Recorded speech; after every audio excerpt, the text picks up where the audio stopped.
Looking for tickets to the hottest shows, games, and events? Ticket Liquidator is your one-stop shop for great prices, no hassles, and guaranteed tickets. Since 2003, we've been connecting buyers and sellers, providing access to sold-out events at prices lower than most secondary market options. Whether it's sports, theater, or concerts, our massive nationwide network ensures you get the tickets you want, guaranteed. For the best seats at the biggest events, start with Ticket Liquidator today at ticketliquidator.com. That's TICKETLIQUIDATOR.com. Ticket Liquidator.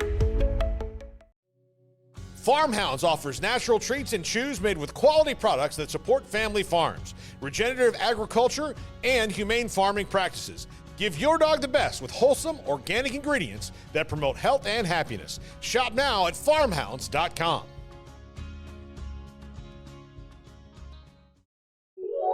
This is a Rogue Media Network podcast.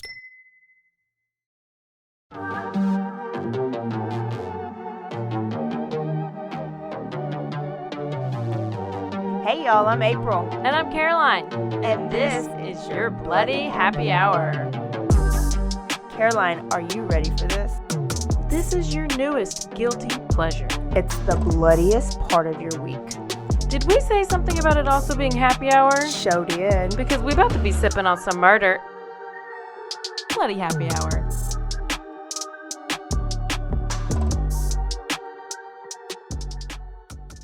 Hey y'all, this is April. And this is Caroline. Hello, Turn Up Tuesday. Turn it up, finally. It has been a while. I feel like we haven't been here in so long. I know. It's been a while. We're terrible. We had to live our go best off life. schedule for a little bit. Caroline had to celebrate her birthday for a full 2 weeks. Actually, it's probably 3 weeks. 3 weeks. I like to celebrate the whole month because it's a short month. It is. I mean, it's only fair. Yeah, it's probably the worst month to have a birthday. That's why they put Black History Month this month. Shortest month, worst weather. I mean, but I'm kind you of enjoyed the it. weather right now. It is perfect. It's pretty today. damn nice. It's pretty nice. Perfect. Any Las Vegas shenanigans? No. Or do you have a wanted poster up Never. there? No. Maybe a couple I could have done. No. Everything's legal there, so. Yeah, everything's legal. So actually, I did everything perfectly right. Yeah. It's illegal here, legal there. Okay. Are you good? Yeah. It's sinking. Oh, it's this one you time, right? I don't know. It's fine. You always have microphone issues. Mm-hmm. So we're back with quickies, and there's been so much going on. I gathered a couple of the stories that I might have seen over these past couple weeks. Can we start off in Colorado with this amazing couple? Yes, do it. So this is couples named John and Carrie Halford. And I just have to say, it's always a red flag when you have like a normal name. A mutual Facebook page? Like Carrie. Oh, that's a red flag too. When you have a normal name like Carrie, but you want to spell it some weird name, like, so she spells Carrie, Carie. Okay. So that's always a red flag to me. Just spell it the normal way. And that's not even a cuter way. Well, what's the normal way? C-A-K or C? Or You could do Carie or K-A-R-I or K-A-R-Y. I've never seen Carie. So, John and Carrie Halford, they are owners of the Return to Nature Burial Cremation. It's a funeral service home. Yes. I know this one. And they offer eco-friendly funeral services. That's so nice of them. Burials, cremations, eco-friendly, okay? But right now, they are facing more than 200 charges. What do you think? Why? They were trying to just save the environment and... They were saving land and not... Yeah. Well, listen, 189 bodies were found rotting in their funeral home. So they didn't cremate them? Nor bury them. Oh, no. That's not what you're supposed to do. No. They were not even refrigerated. They were in this funeral home, unrefrigerated, infested with bugs. What I didn't get is how did they stumble upon them? But it sounds like they have multiple lawsuits out against them, because Instead of giving family members actual ashes of They gave their them loved dirt or ones, something. they gave them concrete mix. Oh, good. It actually probably so looks did similar. they not even cremate the people? No, because it costs a But lot of wha- money to do that. So they just piled up bodies. Literally. When authorities searched the property, the floor was filled with liquid human composition. They just left him on the floor. Did even They stacked them up. didn't even bury him anywhere? No. They did bury a couple, but the ones that they buried the wrong body in the wrong casket. Okay, but the ones that were supposed to be cremated, they just like threw him on the side of the room and left him there? Mm-hmm. And then lived with it they Yeah. just smelled him all the time. Uh-oh. And they didn't want to spend their money on actually running their business. Yeah. They wanted to spend their money on cars, Okay. trips, and crypto. Oh, They bought a crypto. Okay. brand new Yukon. They bought a brand new Infinity.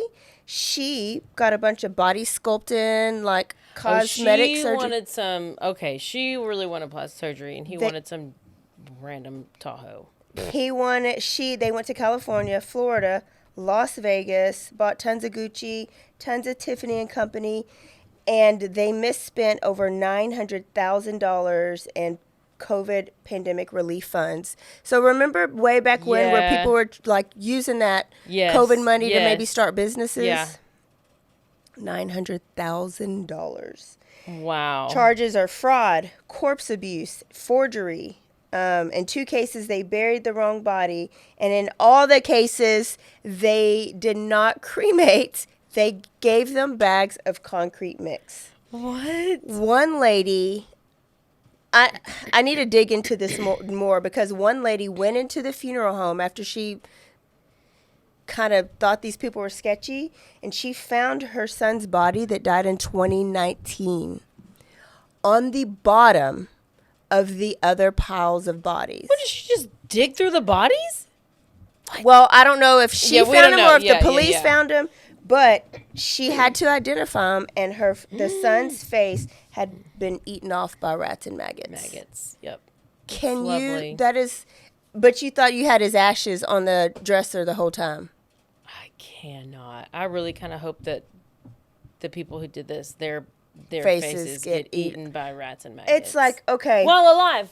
What always gets me is like, we found 2 people that got together and they decided both that this was a good idea. and a continued money-making with opportunity. and continued and then went on trips and thought they were doing. When they Living have the life. liquid seeping out of these people's bodies stacked on each other. Uh-oh, I'm about to get out the room again. No, but like somebody had to report that smell. How? If John Wayne Gacy only had like 13 bodies under his house and they reported that smell and he at least buried them, these were just sitting in a Yeah, room. like how did they not? Yeah, I don't get that. That doesn't make any sense. Just like this fucking microphone. Oh, sorry. They're being arranged next month. So look out for John and Carrie Halford. John and Carrie Halford, who stacked From up dead Colorado. bodies and did not cremate those who were intended to be cremated. Listen, doing one body is not okay. But 108, like at what point? cannot. At what point would you say this is You're too like, much when you start you just pick cremating up the body? Like there had to be more than 2 people. Was it just the 2 of them carrying? know. I don't know. So then you think about how does it get from the delivery to the maybe So it the was just delivered. hospitals, the hospitals, the funeral home goes to pick it up at the hospital in the hearse, and then they take it. It's bagged and tagged, and they take it to their place where they either embalm them for the funeral and to get buried, or they burn them, cremate them. So I guess they just left them. That is very unfortunate. They probably didn't even leave them in the body bag. They probably reused the body bags over and over. Yeah, Oh, I hate them. they are terrible.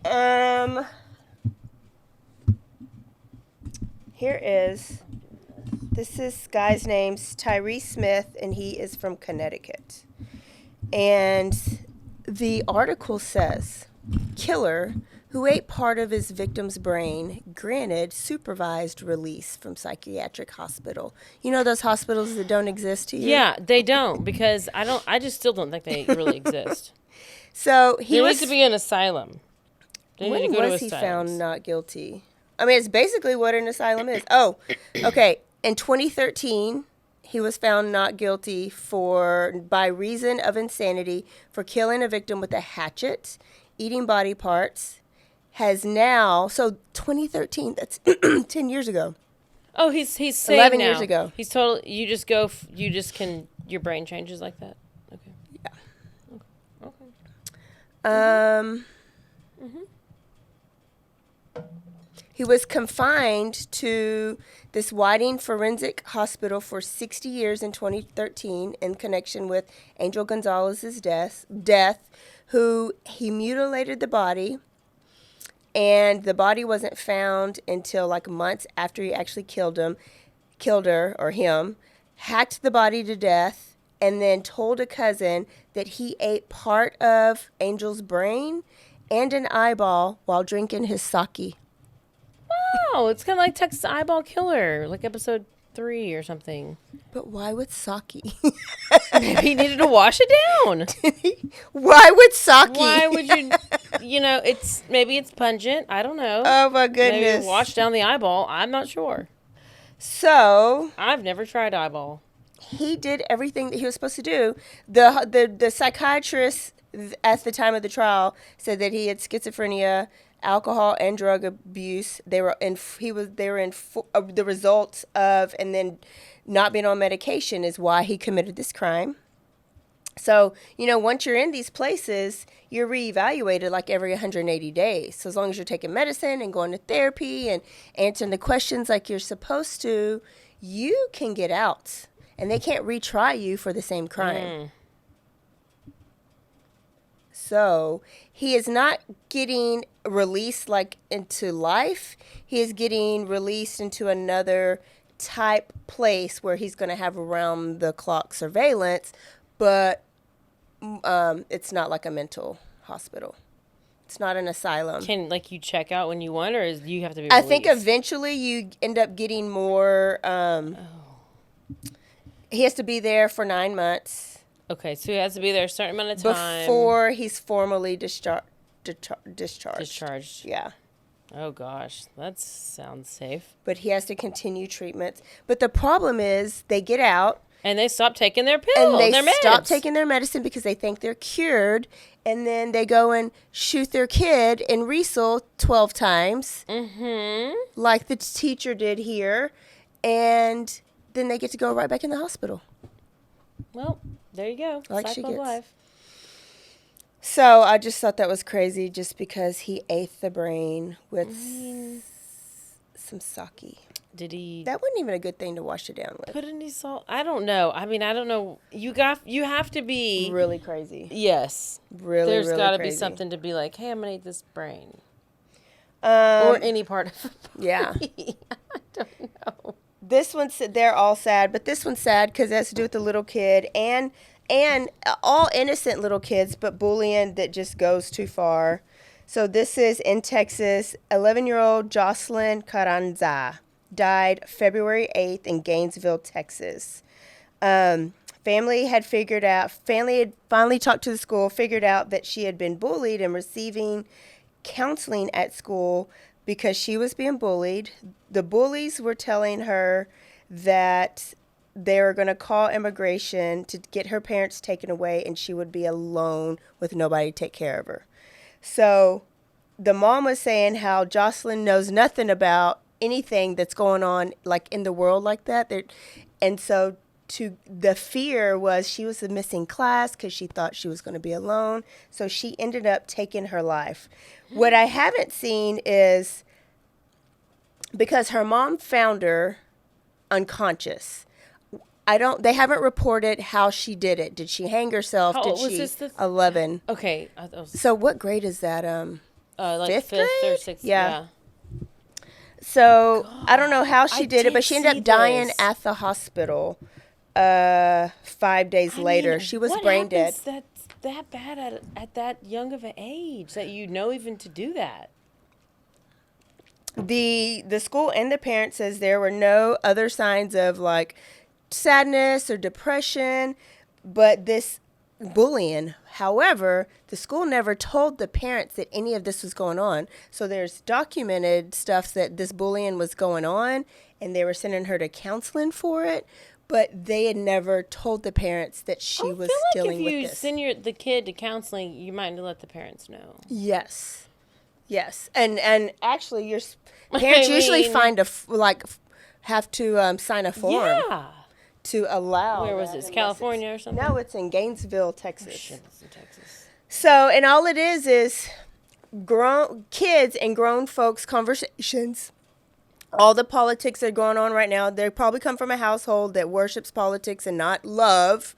And so the kids are coming to school targeting these whoever they think might be immigrated or migrated or whatever it's called, deported. But on the other hand, like my nephew, who actually is old enough to know like kind of what's going on, he is worried about the next door neighbor that he don't know. If he's like, do you think so-and-so are going to have to go back to Mexico? Like, and we won't be able to play anymore? Like, he had genuine concern about his possible friend that might be deported, who he's just Mexican. Assuming. Yeah. And they don't know good English, and they go visit Mexico all the time. Yeah. Right? He was just, like, worried. So the kind of conversations that are going on in his house are probably different than what was going on in this kid's house, right? Like threatening and you should go. So it's just the difference between the love behind the conversations and not. And this kid, whatever she was thinking, we don't know what she's thinking. She was 11 years old, thought that was the worst, that her parents were going to go away and she would be alone. It's crazy. Oh my gosh, because I did see that story, but I was like, wait, what happened? I know. It's for that young? It all began with a simple idea, cutting handles off old ski sticks to create better pull-up bars. This sparked the creation of the revolutionary Engels 90 handles. After testing over 70 prototypes with 300 athletes, our patented handles were launched in 2018. We continue to push the boundaries of strength training. Join us in making your training more natural and effective. Visit Engels90.com to learn more and revolutionize your workout. At Rolls Rolla, we don't just sell wallpaper, we create cohesive, cozy spaces. Our deep understanding of design means every pattern, color, and texture is carefully chosen to complement your home. Plus, we use advanced technology and water-based inks for vibrant, eco-friendly prints, ensuring a healthier environment. Visit rollsrolla.com to transform your space today. That's ROLLSROLLA.com today.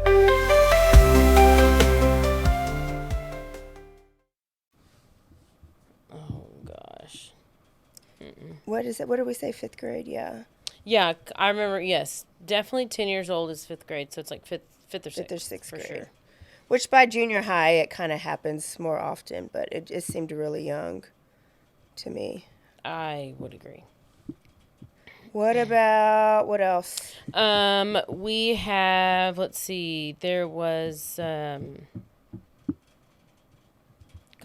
Karen Reed. I'm trying to think of what I've watched.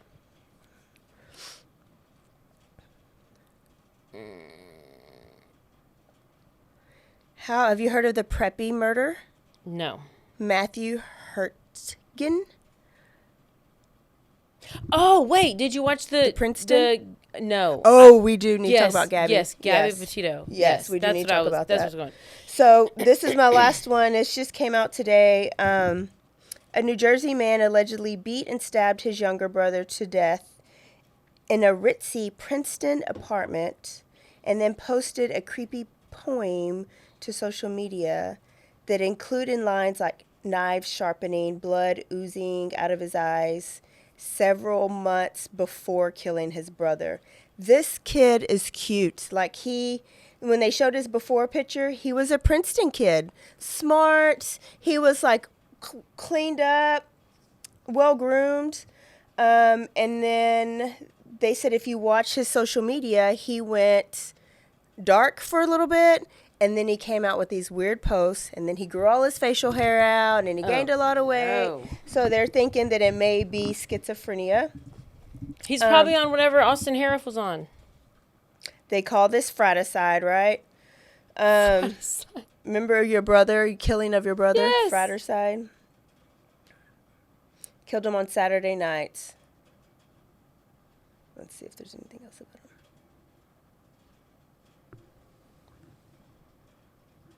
him.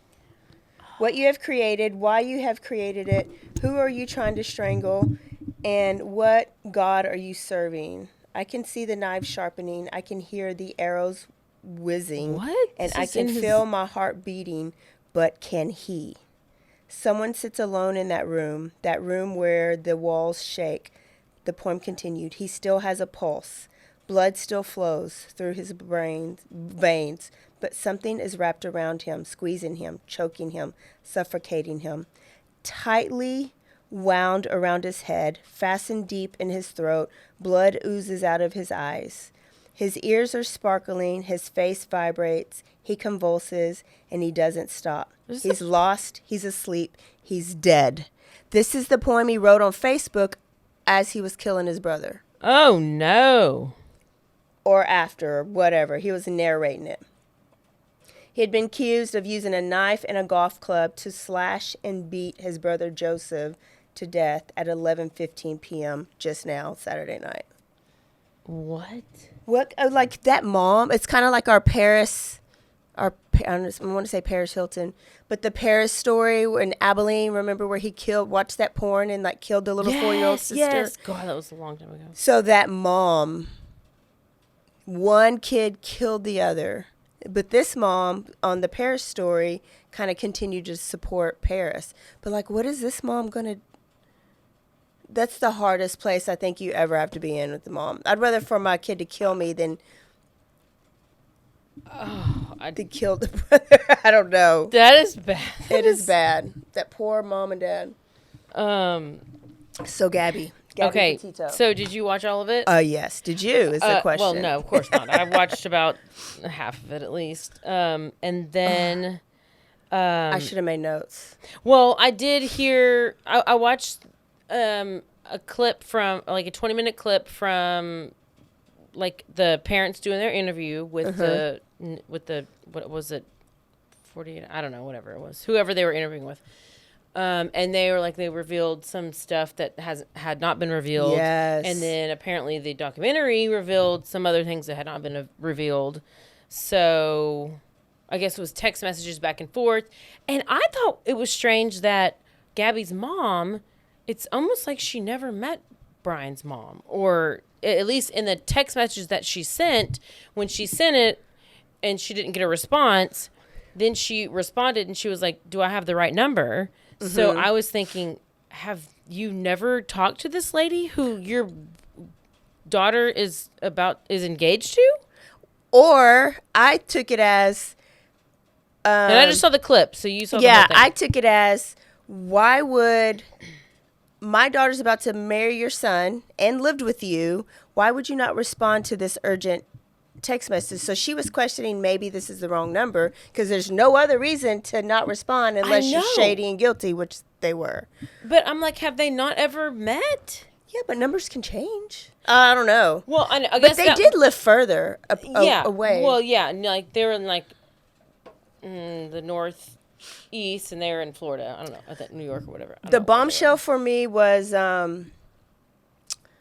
ex-boyfriend. She had been Snapchatting and called ex-boyfriend, I think the night of or the night before the like fiasco that was on video where they got pulled over by the police. That's why they got into the fight. Yes. And was just basically asking for help and advice. And the boyfriend was on there and he was just like bawling because he had still loved Gabby. And he was actually just kind of low-key upset that Gabby and Brian were living this life that he thought he was going to live with Gabby. And then Gabby reaches out and like is just basically saying, I'm not happy. And then the day she went missing, she texted him saying something. And then that's when Brian Laundrie came back to the camp, and then she was never seen after that. So it led everybody to believe that he probably found out about those text messages and her plan to leave. She had a plan to leave, which they say that's your most dangerous time is when you do leave. And she was reaching out for help. Police. Like, are you going to come pick me up? But why should I tell the police that? That was devastating because she was self-blaming. Yeah. I'm real OCD, and, I'm just hard to live with. And then he was over there, like, kind of laughing about it. And, can I just please call my mommy? Like, oh, that would break my heart. But the videos that she showed, because they were videoing everything. Everything. It was so much video. And then, now that's coming out that he probably told the parents right when it happened what he did, and that's why there was a lawyer from wherever they were. Yes. That was Bertolino. from there, yeah.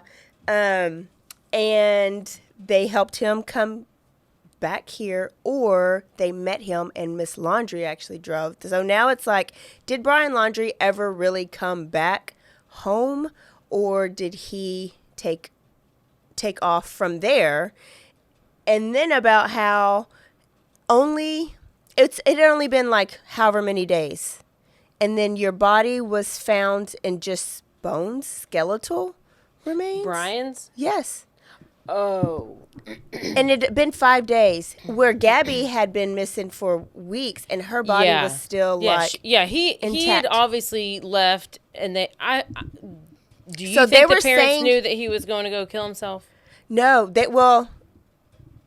I don't know. Now I'm kind of thinking, was that really Brian Laundrie? Because then you find out that it was his uncle Dennis that identified his dental things. So is it Brian Laundrie? What if they They killed somebody else and put him out there, and Brian's out on the loose because his Mustang is still in the driveway, according to Brian Enton. Mustang is still in the driveway.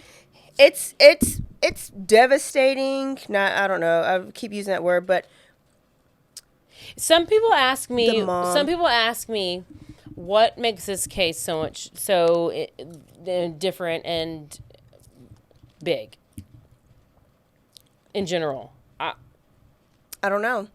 And like, how did it get so out there? Is it because they were? You just don't know. Again, I think because it was kind of unfolding in front of everybody's eyes. This is because they talked about it at the end. And the dad, Gabby Petito's dad, was saying, I kept hearing that this was, how did Gabby's case, besides her being a beautiful All-American blonde girl, right? Yeah. And the abuse part of it, plus the whole van life, that whole community made it blow up. well, and I think for us, it was like, apparently she was a listener to a true crime, like Crime Junkie listener, and or Morbid, and Yeah. I think that's how They I heard put it about out it, there. or how we heard about it.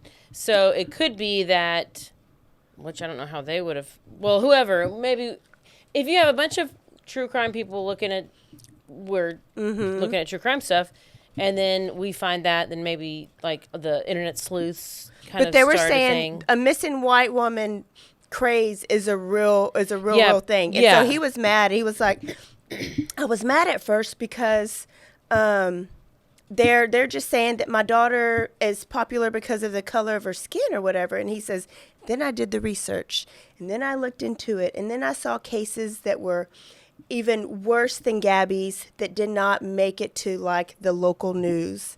And then he was like, threw out all these facts. And that's why towards the end, the Petito's parents were like, thank you so much. We appreciate all of you guys, but please look at this case. Look at this case. That's when Jelani Day had went missing at the same time. Yes. And they got like nothing. Nothing.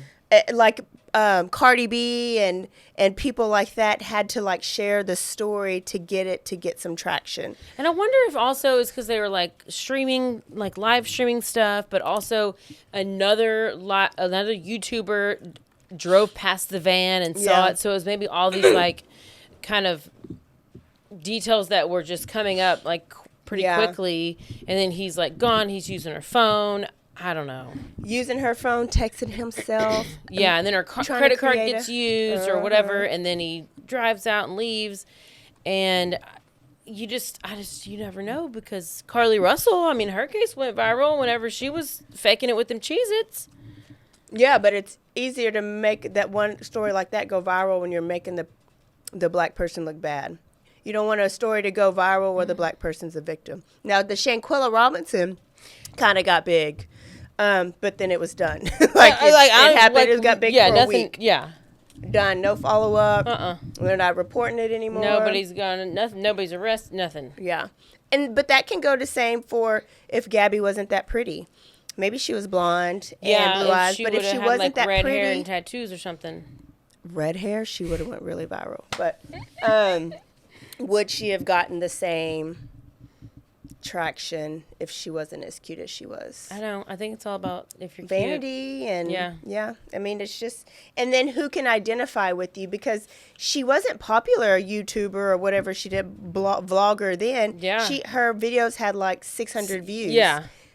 But then now, after it all, Millions. it's had millions. So we can't say because she was a, I don't know, personality, because she wasn't really known yet. But I would have been grateful to have all that footage of my daughter. Oh, but it was just so sad. And then it just all unfolded in front of everybody once we found out. So then it got huge. But yeah, somebody was asking me what makes the case so different and big. And I was like, and then the sketchiness, the parents, yes, they were not. They added to it. They added to making it even bigger, because I know obviously they were hiding something. Oh, they 100% are. But like, you didn't even fake like you were cooperating. So if I didn't know what my loved one had done, why would you not answer the text and answer the phone call? So you knew a long time ago, and you were ignoring. No. No. Yeah. I do not. I do not. But it's over with. We know what happened. Well, we know a little bit of what happened. Whew. It was good. You need to finish it. I know. I do. All right. That is it. That's all I have.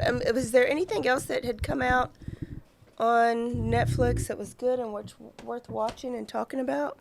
No. I don't know. I feel like I've watched something, but I can't remember what I watched. So, all right. We'll see y'all Thursday for a new episode. Where are we going? We're going to. Where are we going? Florida? South Carolina? New York? New York. We're going to New York. Don't forget to stay aware, stay alive, and always be DTF. Goodbye. Goodbye. This episode is brought to you by Peacock. The new Peacock original documentary, Matthew Perry, A Hollywood Tragedy, dives deep into the beloved actor's rise to fame and his tragic death. 5 people, including Perry's personal assistant, 2 medical doctors, and an alleged Hollywood drug dealer known as the Ketamine Queen, were charged with conspiracy to illegally provide Perry with the ketamine. Explore the details of the case in this heartbreaking special, streaming now only on Peacock. Support comes from ServiceNow. We're for people doing the creative work they actually want to do. That's why this ad was written and read by a real person, and not AI. You know what people don't want to do? Boring, busy work. Now with AI agents built into the ServiceNow platform, you can automate millions of repetitive tasks in every corner of your business, IT, HR, and more, so your people can focus on the work that they want to do. That's putting AI agents to work for people. It's your turn. Visit ServiceNow.com. Hey y'all, this is April. And this is Caroline. Bloody happy hour here. Thursday edition. We do a full episode today. Go back to listen to Tuesday if you missed it. Yeah. Because we're back from, I'm back from vacation. And I'm just back. And even though it's no longer my birthday month. No, it is. It is. It's February 25th. Oh, wait. It is my birthday for one more day. Is there a 29th this year? It's a leap year? No, there's not. There's not a 29th. That's why I celebrate the whole month, because it's a short month. And why not? Okay. Avi. So Friday's the 28th then, I guess. Yeah. Cousin's birthday. So we talked about the Gabby Petito and the Quickie, Yes. right? So I'm sure all you guys watched it. If you haven't, go watch it. But this is not true crime.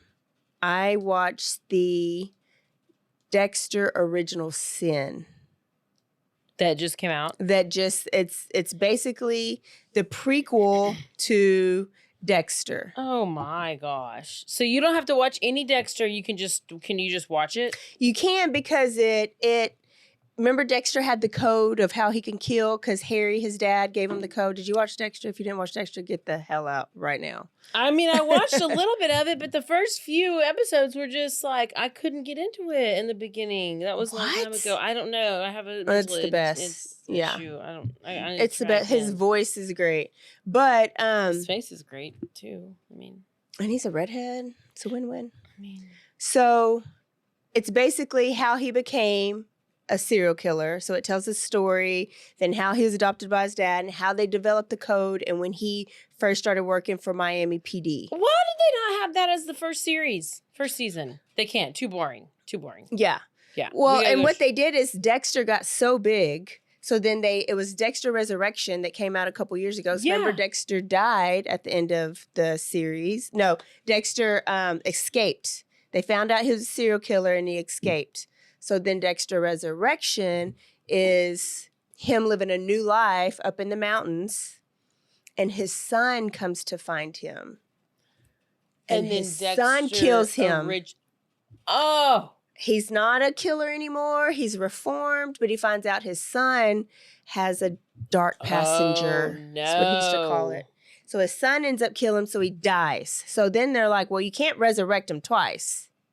No. So let's go to Dexter's childhood and like get all the money we can off of Dexter. Yes. And it is really good. And what are they going to do next? No, that'll just have to be it. Oh, no. Actually, they're supposed to Maybe do Dexter's something. son. Yeah, I think they're supposed to do something with Harrison. I think his name was Harrison. As they should. But that's how you know you've got a Great show. franchise. Yeah.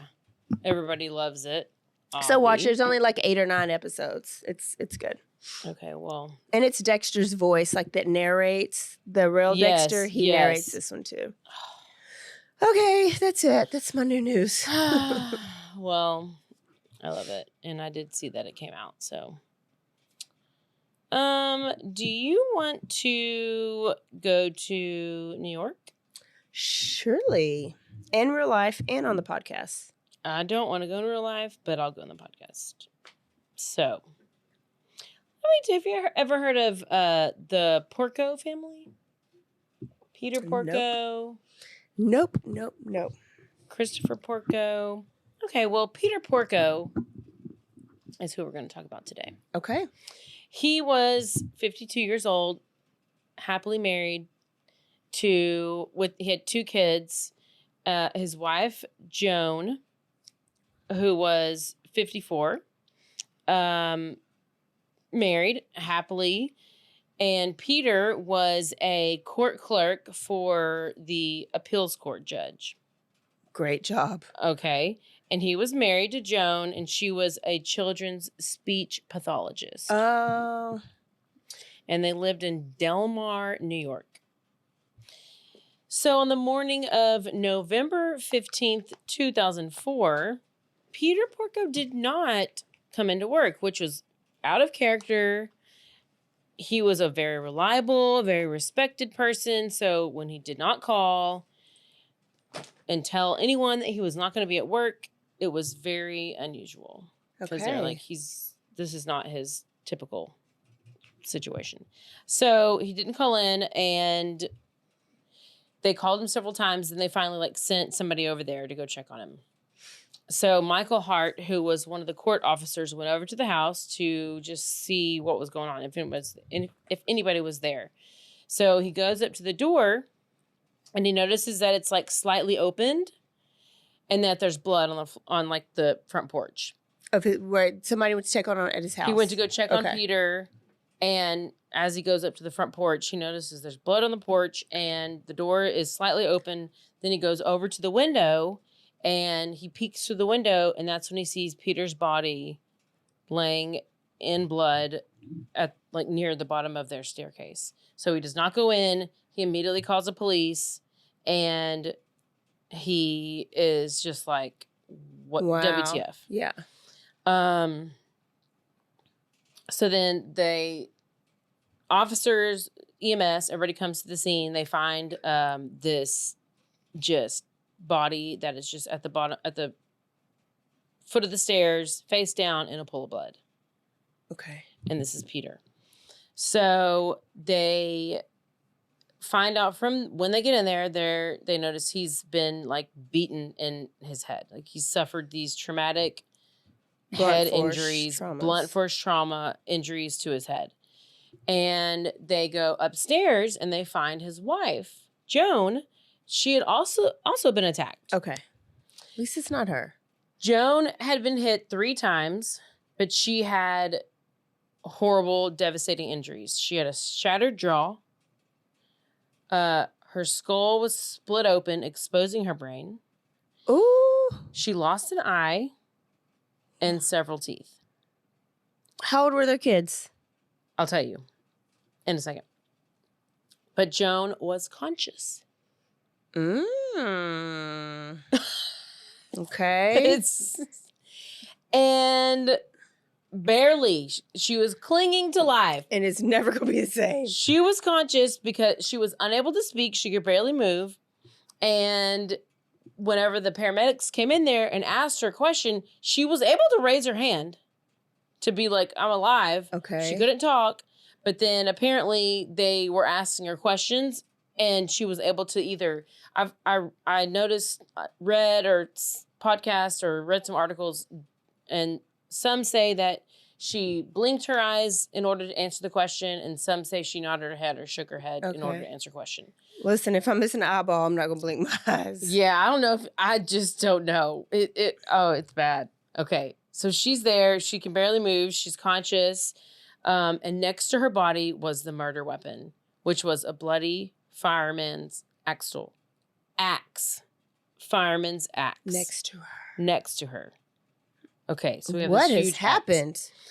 The medical examiner later determined, okay, let's go back to Peter. He's laying on the floor by the staircase, head injuries. Peter had sustained 16 blows to the head from an axe, one penetrating his skull. The other took off part of his jaw. So just like Mom, his brain was partially exposed and most of the jaw was gone. Okay. So investigators realize eventually they're like, okay, this axe belongs to the Porco family. Like it's theirs. From the house. Yes. Meaning the attacker did not bring the weapon with them, but used the weapon that was already in the house. I need to know how old the kids are. Also, the burglar alarm, house alarm, was deactivated or disarmed. Okay. Which you have to disarm it by using the code. So you have to be somebody who knows the code. The phone lines were cut, and there was a screen that was cut, like a window screen. I don't know what. So there was no sign of, besides that, I guess, anyway. Okay, so the window screen was cut. And Peter and Joan were attacked in their sleep between the hours, this is what the police determined, between 1:30 and 6 a.m. Okay.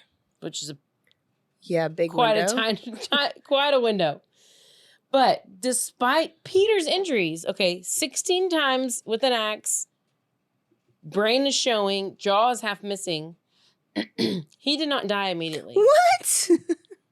That means you're just sitting there suffering. Let me die immediately. Oh, just wait. His brain injury, which I'm going to go into this deep brain situation in a second, but his brain injury it caused him to go basically on autopilot.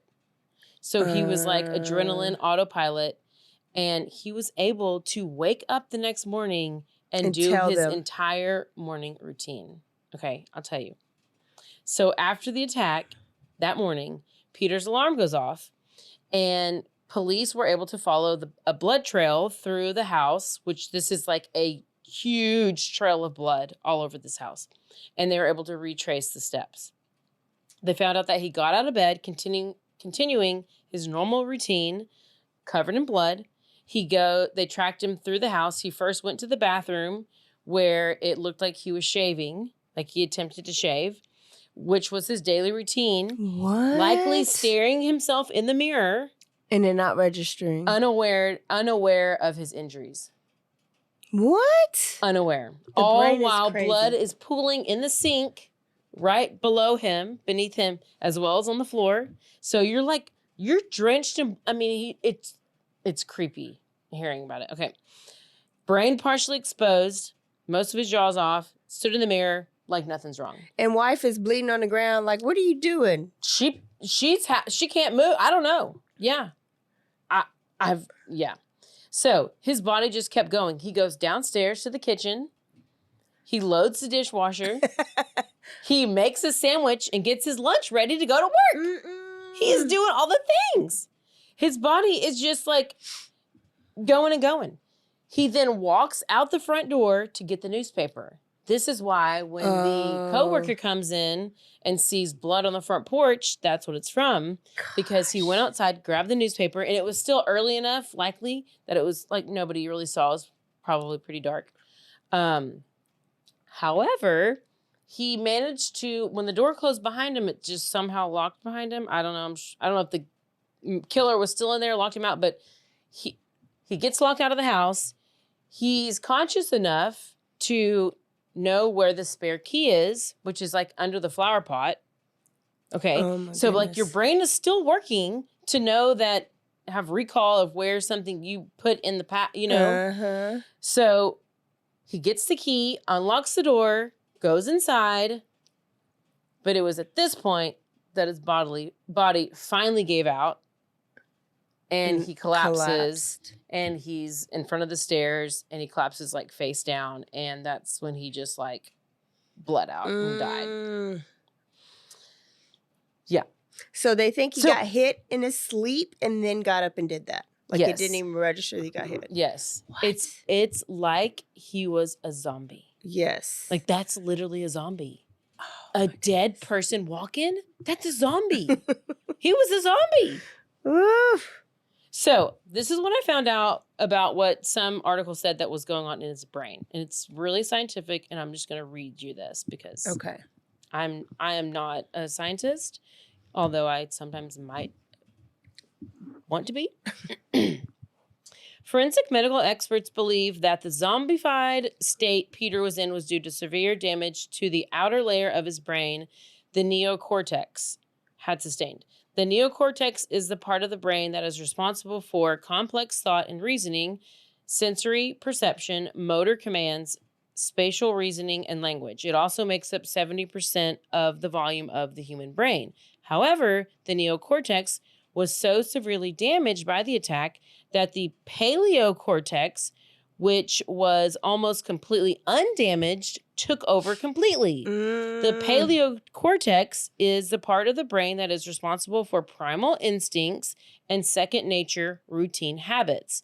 This, coupled with the adrenaline that was surely soaring through his body, meant that he was most likely completely unaware of what had happened to him and Joan, and this would explain why he went about his usual morning routine. Gosh, can you imagine if he showed up to work? I know. Like showed up to a meeting it's and like you're that like, episode of Grey's Anatomy where the dude gets like impaled in the car wreck and he has like this whole steel beam going through his entire head and is just normally talking to the officers like, what's wrong? What are y'all doing? Why are you here? And they're like, bro, you got this beam stuck in your head. It's so weird. The brain. How many times talk about this mic's again? Uh-oh. So that is wild. So investigators had a few possible suspects in mind for these attacks. And Peter had once received a death threat from a disgruntled defendant who had lost custody of his children in the trial that Peter hadn't been involved in, which I don't know, was he just the court clerk and he was involved in it that way? I don't know. But he was cleared of all suspicion. So they're just trying to figure out who and why and what. Yes. Also, at the time of the attacks, Peter had a relative who was in federal prison for mob related crimes, who was known as Frankie the Fireman. Oh.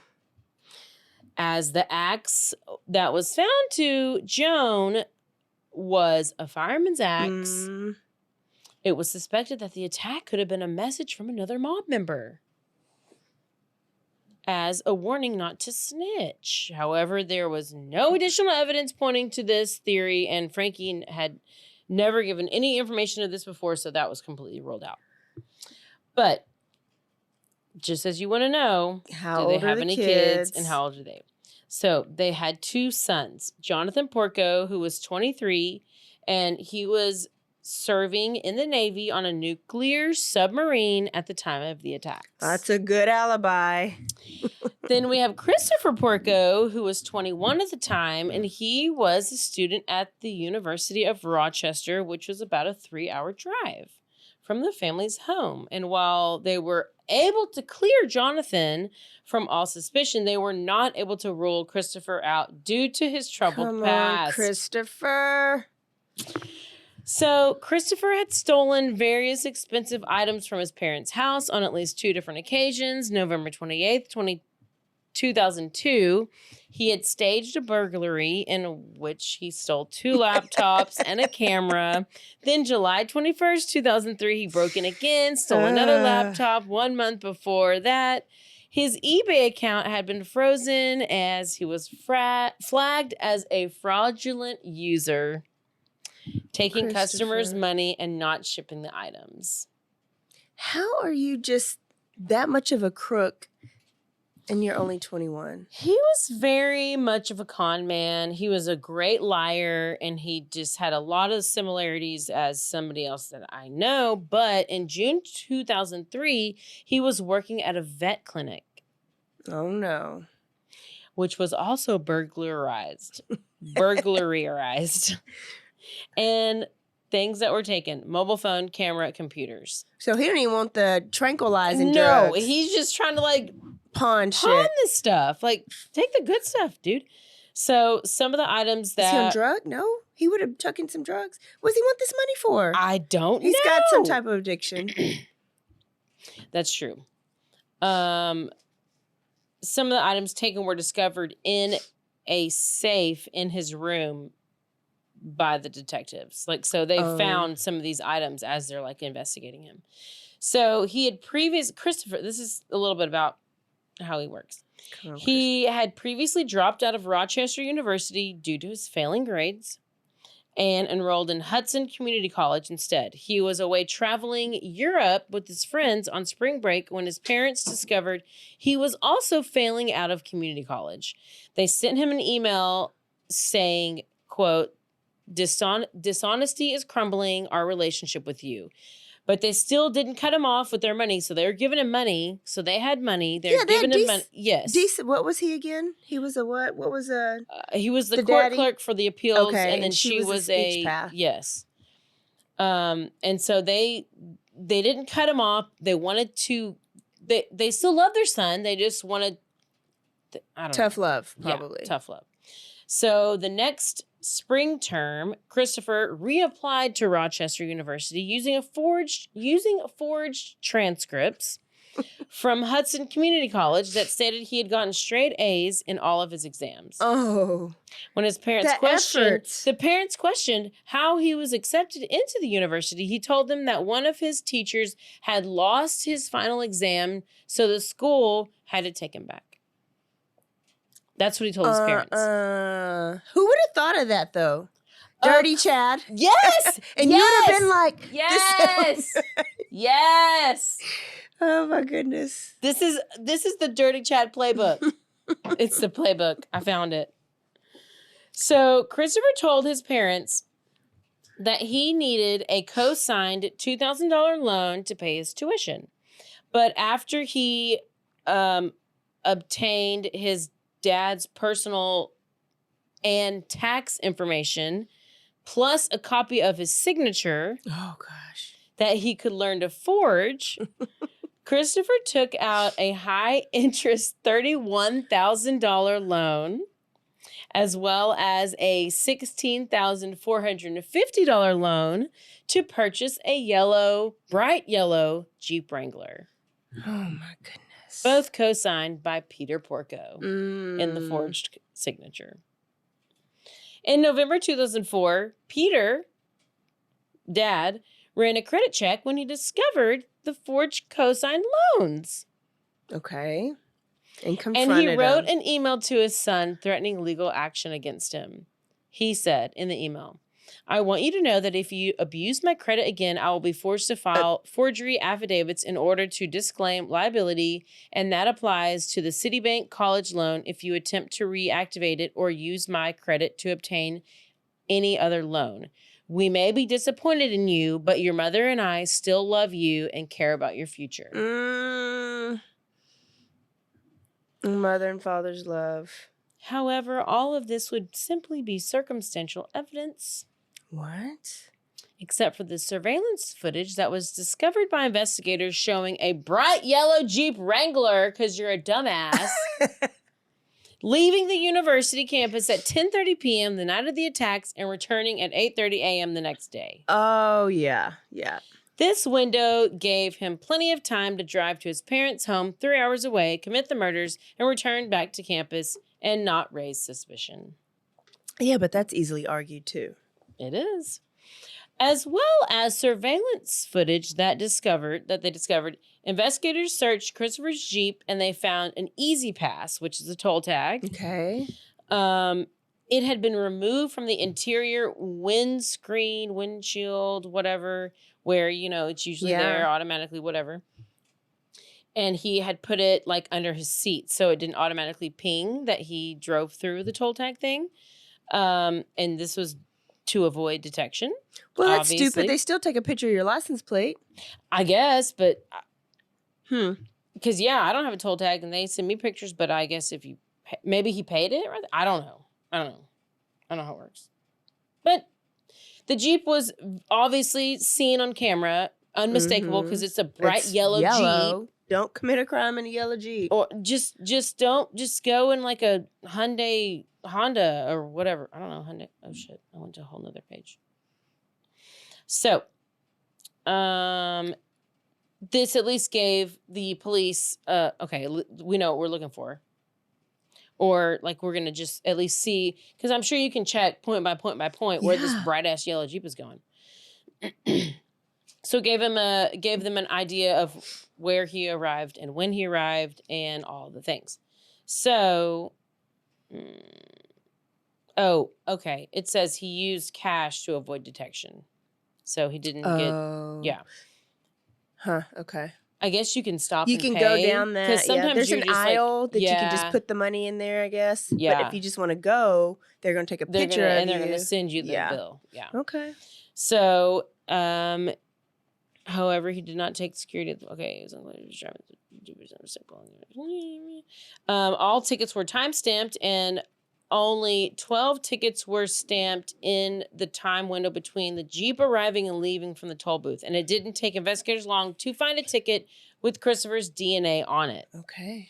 So more damning evidence that pointed to him committing these crimes was that investigators, the night of the attack, like I said earlier, the home security system had been deactivated by someone using the master code. Somebody who had to have known what the code was in order to use the code. And 2.5 hours later, after the code was disarmed, then the phones were cut. So I guess he disarmed the code, And then he unplugged killed him, then he cut the phone lines. Gosh. And they weren't even that pissed. They weren't even turning him in. They were like, I still love you. I guess I'll pay off this loan. Yes. But don't do nothing else. So one of the very first detectives on the scene of the crime on the morning of the crime was Christopher Bowdish. He was a close family friend of the Porcos. And while paramedics were getting Joan ready to be taken to the hospital, the detective asked if Jonathan committed the attacks, which is the other brother who is like the military brother. And they asked this to Joan, right? Who's like conscious, but like no jaw, right? No Jaw Joan. Yes. Gosh. No Jaw Joan. No Jaw Joan. And she was able to shake her head no. Okay, so What did they ask? What did they ask her? Because now I'm just picturing a no jaw. That's horrible. I know, but it kind of rhymed. He asked if Jonathan was a part of this. Hey, Joan. Hey, No Jaw Joan, is Jonathan part of this? She shook her head no. So she's able to do that. And then asked if Christopher was responsible for this, and she nodded yes. Okay. Before being taken to the hospital. Okay. So I guess she's just like being on the So they figured that out stretcher. before she even left the house? Yeah, because they asked her. I don't know. Yes, that's Wow. But it gets crazy. Okay, so she's taken to the hospital. Police and paramedics there at the scene also testified to this exact. So multiple people saw this happen. Okay. Once Joan finally was regained full consciousness because she survived. Gosh, Joan. I really want to see what she looks like with no jaw. She testified in court that she could not recall the attack happening or anything that happened post-attack. She had complete amnesia about the whole event and was certain that Christopher was innocent. So she's literally walking into court, into trial, arm in arm. He didn't do it. This is my son. I'm with him. He didn't do this thing. She's totally not thinking he did it at all. Or she's covering up for him. Yeah. Did the daddy die? Yes. Yeah, the daddy died. So while investigators were positive that Christopher was undoubtedly guilty, they struggled to prove this guilt beyond reasonable doubt. They had no physical evidence that Christopher had used the axe on his parents that night when police started seizing his clothing from the university. They got stuff from the Jeep. A witness placed him at the crime scene, but they found no trace of blood. Okay, so that kind of makes me think about Kohberger, because it's like, how can you do these like horrific stabbings and like axe stuff and without having any of your blood or any footprints if there's so much blood? So, okay, that leads me to believe that it is possible for somebody to go commit stabbings and leave the scene without having all this blood on you and footprints. But apparently this guy had threw away the murder weapon. Well, no, he didn't throw it away. He left it in the bed, but he didn't have any prints on it. Shit, maybe he did. But I'm just going back to Kohberger because But you couldn't even rule out the prints because he lived in the house and it was a house weapon. So no trace of blood. So an employer at where Christopher worked at the vet clinic was questioned on the stand, and he testified that Christopher had been trained in cleaning. Oh, okay. He had been trained in cleaning up after animal surgeries, which he described as bloody and messy. So he also had latex gloves and kitchen trash bags, which obviously everybody has trash bags. And so it was something that the jury kind of took into consideration. You can put those little booties on. You can put the booties on. That you put on in surgery. And then one of the jurors in the case after the fact stated that the jury was in complete consensus that somewhere there is a container or a bag containing clothing, shoes, and quite possibly a small paring knife or small scissors. To cut? What? Oh, no. So Joan is over here. They're in trial. She is defending her son at the trial. She's maintained that he could not have been capable of such violence. She said that months before the attack, she had seen a stranger standing in her driveway one night. Reasonable doubt. As well as in her garden while she was gardening one day, but nothing corroborates these statements. Okay. On the morning of August 10th, 2006, the jury began deliberations, and I heard two different things. I heard later that day, and then I heard 6 days later. So it's between 1 and 6 days, which is kind of a big gap. Big difference. Christopher Porco was found guilty Oh, okay. of second-degree murder of his father and of attempted murder of his mother. December 12th, he was sentenced to 50 years to life on each count, totaling a minimum of 50 years in prison, and he will be eligible for parole in December 2052. I bet his mama goes to visit him too. At sentencing, the judge quoted, "I fear very much what happened in the early morning hours of November 15th. It's something that could happen again." End quote. He is currently being held at the Clinton Correctional Facility where he has appealed convictions to the appellate division. He's basically appealed like 3 or 4 times, and they keep denying him, deny. So now he went all the way up to Supreme Court. It was denied. He can no longer appeal, and I mean that's where we stand at this point. Yeah. So then it's like, what was Joan thinking, or did she really have amnesia? Or was she like, I lost my husband, my other son's under the water all the time, I will be alone if I lose my son? This is what I have She's notes. pulling a Roberta Laundrie. Yeah, yes, I have notes from this, and it has somebody else's thoughts, and they're like,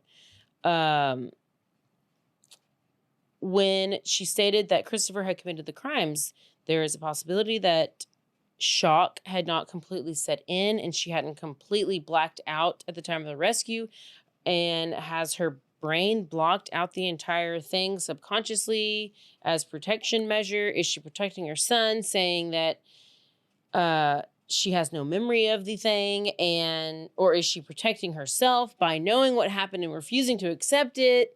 Like all of these things that what's happening in your brain, and why are you going from like saying one thing to the next?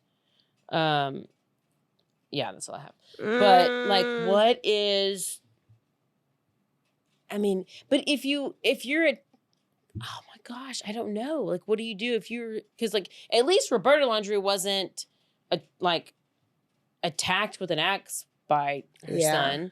So, you shouldn't defend it, but still, like, even like her husband, like, wouldn't you want to justice for your husband? I feel like she really had no clue. Maybe she was just. Well, it's like my Sam Houston boy that I did, right? And he tried to kill the dad, but killed the mom and a brother, I think. The dad, till the very end, was there and didn't want his son to go to jail because he had lost the rest of his family. I think it's just something different about that. A parent. I bet she just really had no memory. And just thought, there's no way. And she was just trying to make I don't even think she remembered. It'd be best if she didn't. I mean, I talked to her the other day and she said she didn't remember. But you heard the trial. You heard everything at the trial and all the evidence. That should have convinced you. Here, I found a picture of her. Oh. And look how she looked before. Like it's amazing that she lived. I mean, you could tell her face was a little distorted. I mean, you were chopped, but like they fixed you pretty good. They fixed you real good for not having a crushed skull. This lady is so fragile looking. Oh my gosh. And she has no idea what she's talking about. Ooh, man. What a random. Yeah. Wild it's story. Always like these college kids, and then it's always behind money. If you go in deeper, it talks about like how he was in college and how he was just very narcissistic and just didn't care what happened at any time. And he was able to get money from his parents, and just he could lie at the drop of a hat. Nothing. Make up stories, everything. Gosh. So that's the story of the murder of Peter Porco, and not the murder of Joan. And then you have a name like that, and it's like, he was bound to do something wrong. Peter Porco? Yeah. Yep. There you go. There's our New York story. Y'all. That was a good one. Everybody go watch the Gabby Petito Netflix doc, and what was the other one? Trial by Fire Trial by Fire. or Dexter. We didn't talk about Or Trial by Fire. Dexter. All the things. There's so much to watch right now. Woo, good story. Okay. I got another one. We got to record in like 2 days. So Yep. there's no telling what we're going to do next week. We'll surprise you. Do not forget to Stay aware. stay alive. And always be DTF. Goodbye. Goodbye.